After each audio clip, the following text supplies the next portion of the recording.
Hello everybody, Mannix here. Got another little classic tabletop knife review for you right here, right now. Feel free to subscribe and hit that little bell notification if you don't want to miss any future weekly videos I do. Now I do gun reviews, ammo videos, flashlights, lighters, EDC, and of course knife videos. Feel free to support me on Patreon as well, link in the description. Every penny counts. Thank you so much. Let's get right into the review right now. Kershaw Cryo II.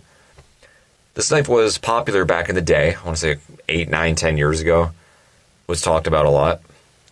Maybe it was a little bit later than that, but cool knife overall. Cool frame lock, affordable. You get these for about 35, maybe 40 bucks. If you like the way it looks, if you don't mind assisted knives, get this knife. I see no reason not to. It's worth every penny. Getting the specs out of the way, these retail at $78.99, but again, you can get these all day long for closer to $40 in the aftermarket. 8 CR13 MOV blade still on there. Dual thumb studs. We have a flipper. It is assisted. It's a frame lock. We have a lock bar stabilizer on there.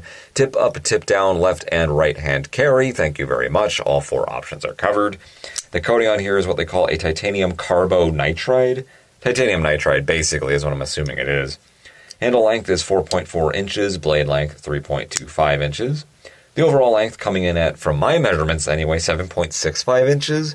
But according to Kershaw's official website, they're claiming it's 7.75 inches. Let's see, 4.4 plus 3.25.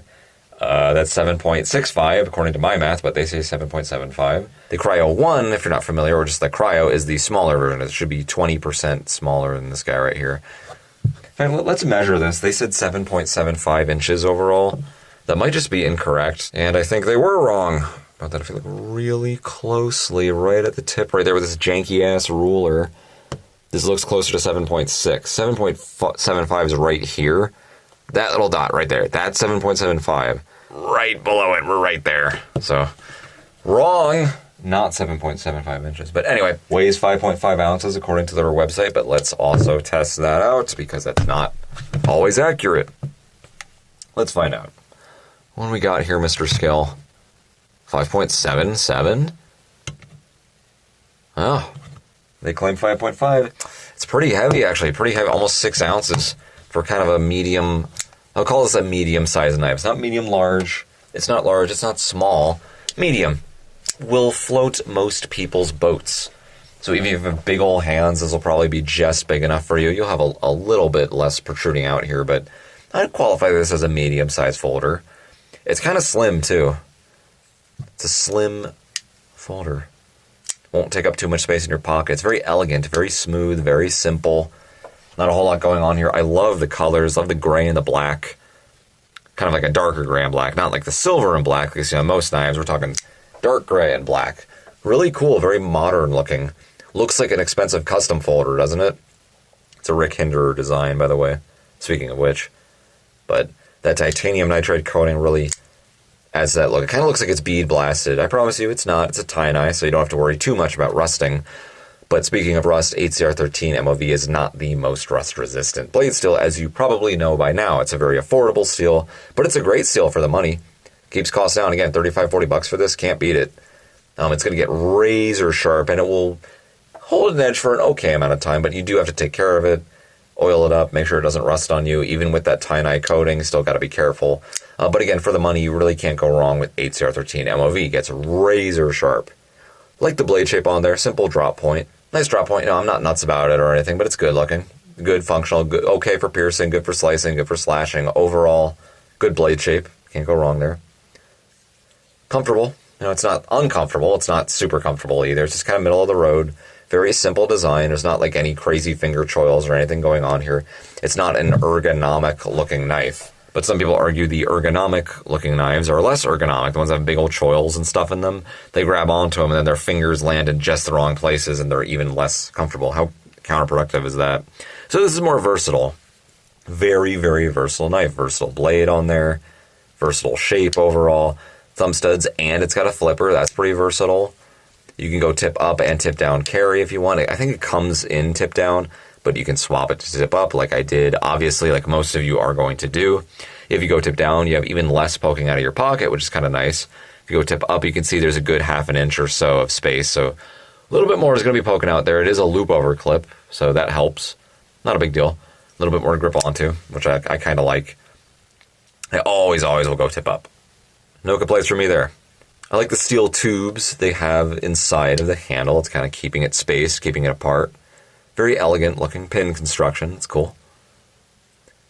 Big pieces of hardware right here. The body screws heads on there look like they're the same shape, same size as the pivot screw right there, which is kind of cool. Lock bar stabilizer, that's nice. That makes it so the frame lock cannot be overextended. Because again, it is a frame lock, not a liner lock. Frame locks are stronger than liner locks. They're not that much stronger or anything, but the big thing about them is that they're just thicker and your grip enforces the locking mechanism itself. So as you grip on it, you're technically tightening it as well. That's the big reason that makes frame locks relatively stronger than liner locks. Not a big deal though. They're just kind of tactical looking. They're cool. So it's comfortable enough. It is assisted. There's a torsion bar in there. So far I have not had any problems with this one. I have had problems with assisted knives in the past. Not a huge fan of assisted knives, honestly, like most of us are not. It's just too many parts, too many moving parts, Murphy's Law, it's too many things that could potentially go wrong. For what? So you can pop it out a little bit faster? Yeah, it's kind of cool, but you can do that with any knife these days, dude. Modern knives are fast, that even if they're manual. Here, check this out, Spyderco Maddox. Yeah, it's a much more expensive knife, but boom, completely manual too. Oh, flies out of the handle like nobody's business. Doesn't even have any ball bearings in it. Simple, just, I think, phosphorus bronze washers. Damn, fast. Whether you have ball bearings or whatever, I mean, it doesn't really matter these days. But some people still like assisted knives, so it is what it is. I'm not going to complain. I prefer manual knives because you can open them up slowly. They just feel like I have more control over them, but it is what it is. I did have a Kershaw Asset back in the day, back in 2013 or so. That torsion bar broke on me in like a week or two. Kershaw Shield had that one maybe like 4 years ago. That torsion bar broke on me. It literally, the torsion bar on the inside just snapped in half. It cracked and then it wouldn't open correctly anymore. You could probably send it back. You could probably get a new one, but it's an inconvenience. It's a bitch. It's a hassle. Nobody wants to deal with that. So I don't like assisted knives. There, I said it. But it's assisted, so whatever. I was gravitated towards this knife because it's just very simple and elegant, kind of cool looking, and it's affordable. I like that gray, the gray look it has. The frame lock's cool. I like how it's tip up. I was like, yeah, why not? It's a why not knife, you know? It's got jimping on here on the spine of the handle as well as the blade, but it's not very functional.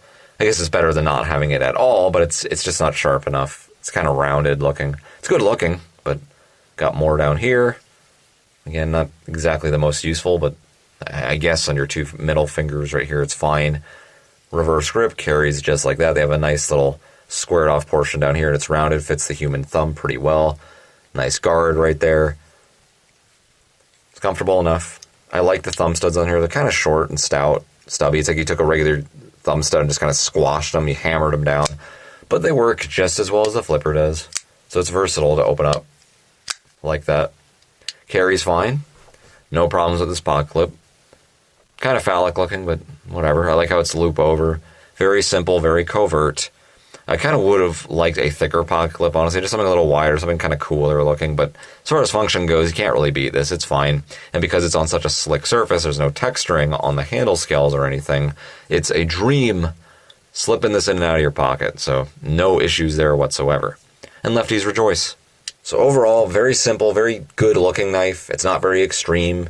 Most people are not going to think it's ugly. Most people are not going to think it's beautiful. It's just kind of middle of the road. It's good looking. I like the finish on here a lot. That kind of sells it for me. I just like the dark gray tie-dye coating the entire knife's got, other than the hardware, which is blackened. Big old lanyard hole right here, which is kind of cool looking too. I like the tube in there, so it keeps it nice and secure. Don't got to worry about the cutting edge ever making contact with it. Down there anyway. Tactical knife? Sure. Yeah. It's not my first choice, but it could work in that philosophy in a pinch. Why do I say that? Because the flipper guard right here, you know, there's a nice portion for you to grip onto without slipping forward. There's enough jimping on here. It's not great, but it is there. And it is assisted, so despite me saying I don't like assisted knives, it's going to open up on you more reliably. You don't have to worry about it accidentally only halfway opening. Just give it a slight wrist flick and you're almost guaranteed. You're more guaranteed for it to open in comparison to a manual knife. Again, manual knives these days are better, but back in the day, assisted knives were the thing to have. Early 2000s, late 90s, oh, they were so cool. It's just kind of old right now, but whatever. They're still making these. They're still selling these things, so There's no obvious issues with it. It's a cool, simple knife. It just kind of belongs in everybody's collection. You know, if you're into affordable knives, into knives that look like they're more expensive than they really are, that this is the knife for you. It's just a really good, versatile design. I like how it's slim, too. It'll carry well. It won't rip up your pocket or anything. It's got a good lockup on it. No up and down whatsoever. Just barely a hair side to side, but of course you can probably adjust that out. So there you go. For the money, you can't really beat it if you're into the way it looks and you don't mind assisted knives. So there you go, Kershaw Cryo II.